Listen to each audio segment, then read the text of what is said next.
विकास की धुरी हमारा वित्त मंत्रालय होता है। और इससे पहले जब रक्षा मंत्री के रूप में वे देश की रक्षा मंत्री का दायित्व का निर्वहन कर रही थी, आदरणीय प्रधानमंत्री जी के मार्गदर्शन में, तो देश के अंदर 2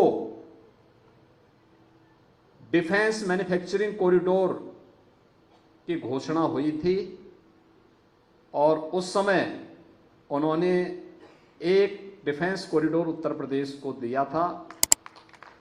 उन्हीं के सुझाव पर मैंने अपना प्रस्ताव भेजा था, जिसे प्रधानमंत्री जी ने स्वीकार किया और अंततः उत्तर प्रदेश के 6 नोड डिफेंस मैन्युफैक्चरिंग कॉरिडोर के रूप में विकसित हो रहे हैं, जिनमें काफ़ी बड़ा निवेश भी आया है और भारत की सुरक्षा क्षेत्र में आत्मनिर्भरता के लक्ष्य को प्राप्त करने के आदरणीय प्रधानमंत्री जी के विजन को प्रभावी ढंग से आगे बढ़ाने में हमें मदद मिल रही है। उत्तर प्रदेश का गंगा एक्सप्रेसवे आज पश्चिमी उत्तर प्रदेश को पूर्वी उत्तर प्रदेश से जोड़ने का एक महत्वपूर्ण एक्सप्रेसवे है। लगभग 600 किलोमीटर के इस एक्सप्रेस हाईवे के लिए जब जीएसटी काउंसिल की बैठक में आप लखनऊ में पधारी थी, तो उस समय आपने बैंकों को इसके लिए तैयार किया था कि वे इसके लिए फाइनेंस करें। और मुझे बताते हुए प्रसन्नता है कि प्रयागराज कुंभ अगले वर्ष आने जा रहा है, उससे पूर्व हमारा प्रयास है कि हम गंगा एक्सप्रेसवे को राष्ट्र को समर्पित कर सकें। प्रदेश और देश के विकास के लिए आपकी एक सकारात्मक दृष्टि अभिनंदनीय है। सब जानते हैं भारत आज दुनिया के अंदर एक बहुत तेजी के साथ उभरती हुई एक नई अर्थव्यवस्था है और किसी देश के लिए इससे अच्छा अवसर क्या हो सकता है कि जब वह अपनी आज़ादी का अमृत महोत्सव मना रहा हो, तब वह उस देश को इस मामले में पीछे धकेल रहा है जिस देश ने लगभग 200 वर्षों तक उस पर शासन किया हो। ब्रिटेन 5वीं अर्थव्यवस्था के रूप में जाना जाता था, लेकिन जब प्रधानमंत्री मोदी जी के नेतृत्व में देश अपनी आज़ादी का अमृत महोत्सव मना रहा था, तब ब्रिटेन को पछाड़ करके भारत दुनिया की 5वीं बड़ी अर्थव्यवस्था बना। और हमें विश्वास है कि प्रधानमंत्री जी के तीसरे कार्यकाल में भारत तीसरी बड़ी अर्थव्यवस्था भी बनेगा, इसमें कोई संदेह नहीं है। देश के अंदर इनकम टैक्स के द्वारा अपने टैक्स पेयर के लिए जो 7 हब निर्मित किए जा रहे हैं, उनमें से एक गोरखपुर भी बनाया जा रहा है, जिसमें इनकम टैक्स के जो टैक्स पेयर हैं, जो आयकर दाता हैं, उनकी काउंसलिंग के लिए, उनकी किसी भी प्रकार की असुविधा को दूर करने के लिए मैं हृदय से प्रधानमंत्री जी का भी और माननीय वित्त मंत्री जी का इसके लिए आभार व्यक्त करता हूं। उत्तर प्रदेश आज प्रधानमंत्री मोदी जी के मार्गदर्शन में तेजी के साथ देश की एक उभरती हुई अर्थव्यवस्था के रूप में आगे बढ़ा है। पिछले 7 वर्ष में उत्तर प्रदेश ने अपनी जीडीपी को दोगुना करने में सफलता प्राप्त की है, तो प्रति व्यक्ति आय को भी दोगुना करने में हमें सफलता प्राप्त हुई है। आज देश का अच्छा इंफ्रास्ट्रक्चर उत्तर प्रदेश के अंदर मौजूद है। उत्तर प्रदेश के अंदर बैंकों ने भी, अगर हम रिजर्व बैंक की रिपोर्ट को ही देखें, तो यहां पर होने वाले निवेश में सर्वाधिक बैंकों का जो योगदान मिला है वह उत्तर प्रदेश को प्राप्त हुआ है। और उत्तर प्रदेश के अंदर दोनों चीजें बहुत मायने रखती हैं कि बिजनेस बढ़ रहा है। एक सीडी रेशो, जब हम लोग आए थे तब उत्तर प्रदेश का 44-45% था। आज यह बढ़ करके, मैंने कल ही एसएलबीसी की बैठक ली थी लखनऊ में, और मुझे बहुत अच्छा लगा कि अब ये लगभग 60% के आसपास पहुंचने जा रहा है। यानी 44-45% से बढ़कर के 60% तक पहुंचना। और हमने लक्ष्य दिया है कि अगले वित्तीय वर्ष के लिए इसको 65% तक पहुंचाना है। लेकिन उतनी ही तेजी के साथ यह भी साबित होता है कि उत्तर प्रदेश में इनकम टैक्स भरने वालों को, आईटीआर का जो रिटर्न फाइल करने वाले लोगों की संख्या भी बढ़ी है। 2014 में केवल 1,45,000 लोग यूपी के अंदर इनकम टैक्स का रिटर्न भरते थे, और आज ये संख्या 12 लाख से ऊपर पहुंच चुकी है। और ये होना भी चाहिए, हमारा राष्ट्रीय कार्य है। अगर टैक्स पेयर से हमने पैसा लिया है तो पैसा ईमानदारी के साथ सरकार के खजाने में जाना चाहिए, और सरकार भी उसको और सरलीकरण करने का कार्य कर रही है, जिससे एक टैक्स पेयर को भी सुविधा हो और साथ साथ हम लोग जो पैसा सरकार का है, क्योंकि यही पैसा जब टैक्स के रूप में कलेक्ट होता है, चाहे वह इनकम टैक्स के रूप में हो, चाहे वह जीएसटी के रूप में हो, चाहे किसी भी प्रत्यक्ष या अप्रत्यक्ष टैक्स के रूप में जो भी पैसा आएगा, यही देश के विकास में आगे बढ़ पाएगा और देश की इकोनॉमी को या ग्रोथ करेगा, आगे बढ़ाने का कार्य करेगा।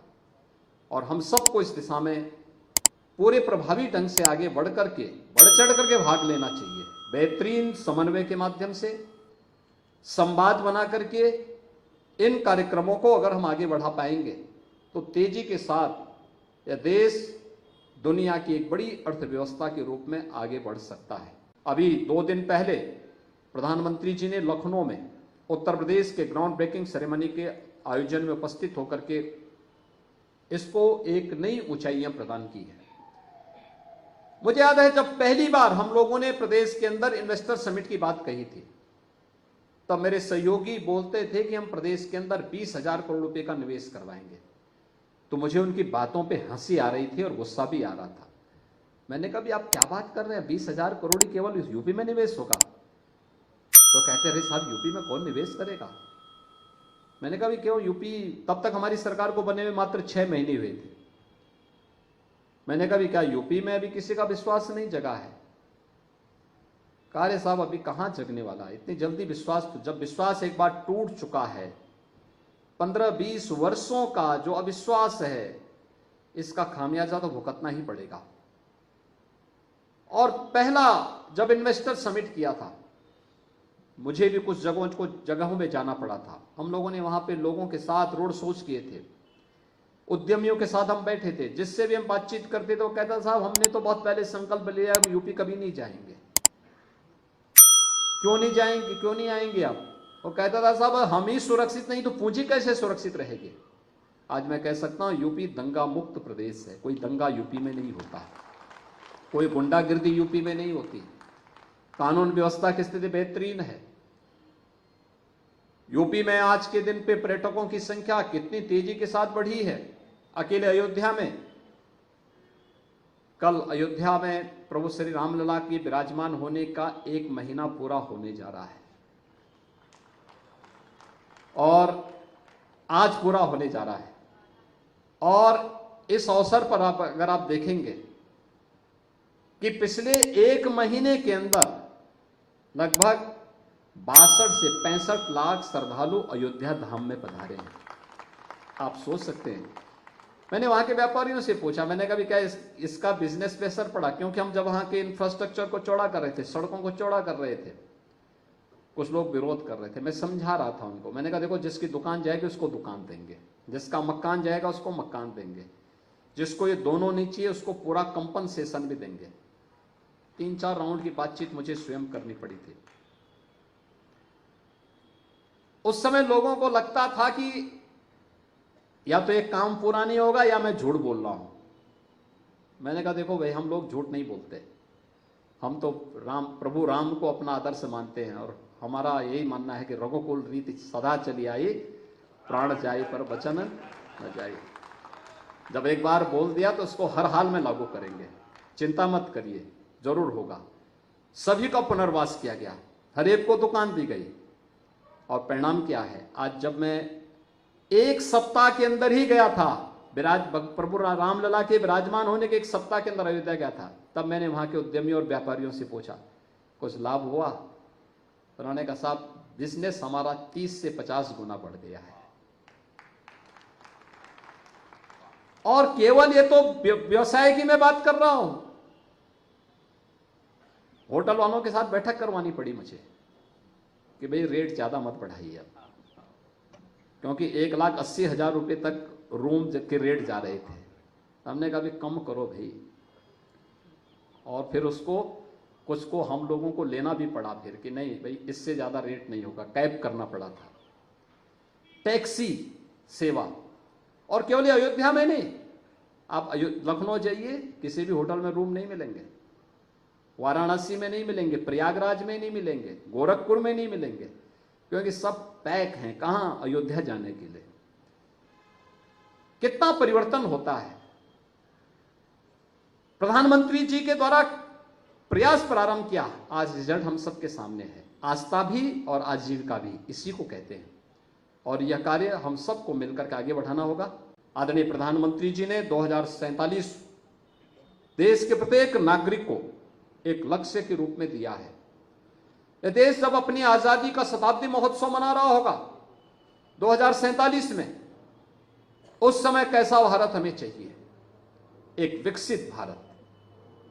विकसित भारत हम सबका संकल्प होना चाहिए। विकसित भारत का संकल्प का मतलब सबसे बड़ी भूमिका होगी नागरिक कर्तव्य की। एक नागरिक के रूप में हम अपने कर्तव्यों का निर्वहन कितनी ईमानदारी के साथ कर पा रहे हैं, और नागरिक कर्तव्य किस रूप में? उसका रूप वही है कि मेरा जो कुछ भी है इस देश के लिए है, इस समाज के लिए है। देश को हम भी अपने स्तर पर कुछ योगदान दे पाएंगे। एक सामान्य टैक्स पेयर उस रूप में योगदान दे सकता है, एक नागरिक अपने रूप में उसका योगदान दे सकता है, एक व्यापारी अपने रूप में उसका योगदान दे सकता है, अधिवक्ता अपने क्षेत्र में इसमें योगदान दे सकता है। अलग अलग फील्ड का व्यक्ति अगर ईमानदारी पूर्वक अपने कर्तव्यों का निर्वहन करके इस कार्यक्रम को आगे बढ़ा रहा है, तो हम राष्ट्र निर्माण की प्रवर्तमान अभियान में हम सब का भी योगदान होगा। और आज प्रदेश के अंदर बैंकों ने जिस तेजी के साथ लोगों के साथ सहभागी बनाकर के इस कार्यक्रम को आगे बढ़ाना प्रारंभ कर दिया है, चेंज आया है, परिवर्तन, बहुत परिवर्तन आया है। आज तो बड़े पैमाने पे कोई भी नौजवान जाता है, बैंक उसके लिए सदैव खड़ा रहता है। हाँ, औपचारिकता तो हमें पूरा करना पड़ेगा, और उन औपचारिकताओं को पूरा करते हुए हम आगे बढ़ते हैं। तो फाइनेंशियल इंक्लूजन ने जिस तरीके से प्रत्येक नागरिक के जीवन में परिवर्तन करने का काम किया है, एक बड़ा क्रांतिकारी अभियान है। चाहे वह जनधन की योजना हो, अटल पेंशन योजना हो, जीवन ज्योति बीमा योजना हो, जीवन सुरक्षा बीमा योजना हो, पीएम मुद्रा योजना हो, पीएम स्वनिधि योजना हो। एक स्ट्रीट वेंडर के लिए कोई पूछता नहीं था, आज उस स्ट्रीट वेंडर को भी स्वावलंबन के साथ आगे बढ़ने के लिए वीसी सखी के माध्यम से गांव गांव में बैंक की आउटलेट खोलने और बैंकिंग सेवा प्रदान करने में मदद मिल गई। बड़े पैमाने पर वे लोग इस अभियान के साथ जुड़े हुए हैं, और मुझे प्रसन्नता है कि भारत सरकार का योगदान, वित्त मंत्रालय का योगदान इस दिशा में पूरे सकारात्मक रूप से प्रदेश शासन को प्राप्त होता है, जिससे उत्तर प्रदेश देश की एक बड़ी उभरती हुई अर्थव्यवस्था के रूप में आगे बढ़ा है।